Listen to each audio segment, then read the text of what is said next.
removing a processor and heatsink.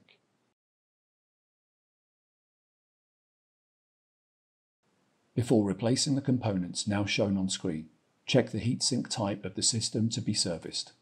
If it is a liquid-assisted cooling module, you will need a module handle.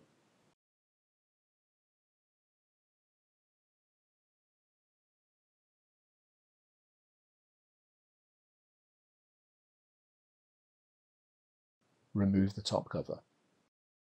Use a Torx T20 screwdriver to unfasten all the screws on the heatsink in the removal sequence shown on the heatsink label.